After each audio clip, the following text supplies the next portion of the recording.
These are people that don't like seeing what's going on in places like Portland and places like Chicago and New York and other cities and states.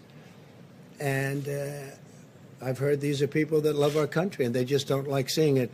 So I don't know really anything about it other than they do supposedly like me, and they also would like to see problems in these areas, like especially the areas that we're talking about, go away, because there's no reason the Democrats can't run a city.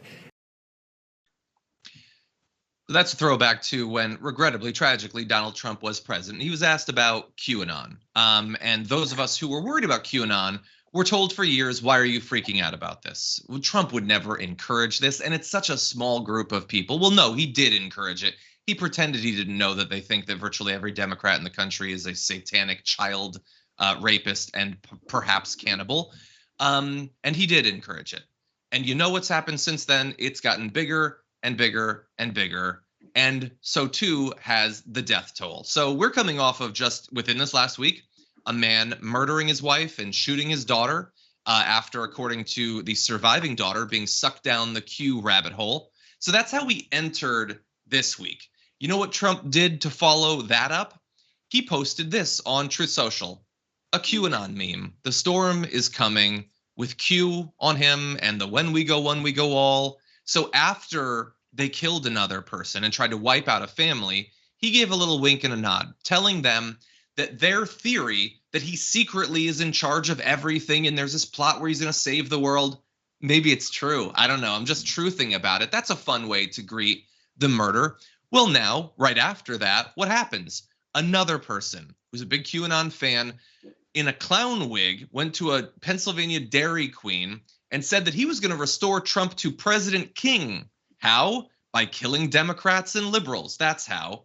And the reason I wanted to play that earlier clip is that was Trump saying two things about QAnon. One, they love him. And the other is they don't like these Democrat areas.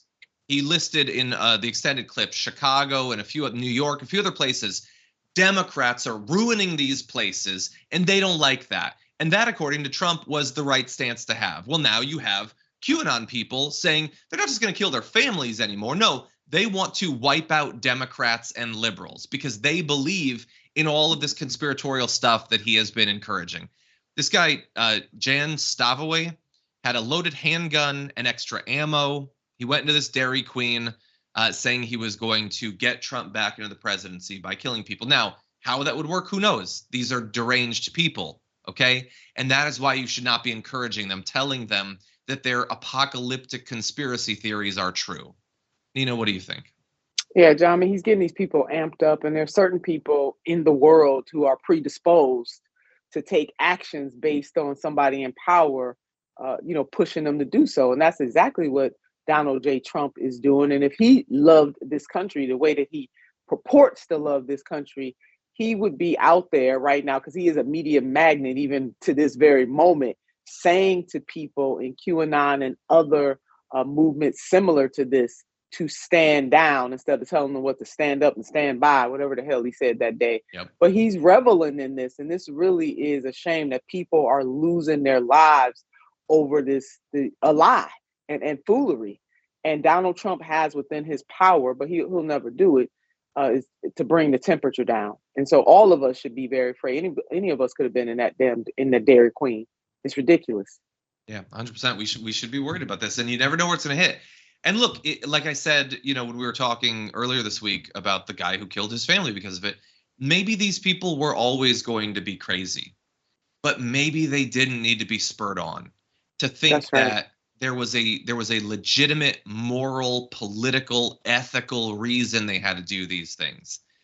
And the terrible thing is, in the same way that the right wing doubled down on attacking the FBI after the guy attacked the FBI in Cincinnati, they're not going to stop. They're not going to be like a little bit more hesitant around QAnon after yet another series of killing, because this isn't the first. Last year, a QAnon follower killed his 2 children with a spearfishing gun after allegedly believing he had received secret signs that they would turn into monsters. Now, if that sounds to you like just normal crazy person stuff, it is, But it's also basically exactly the same as everything else about QAnon.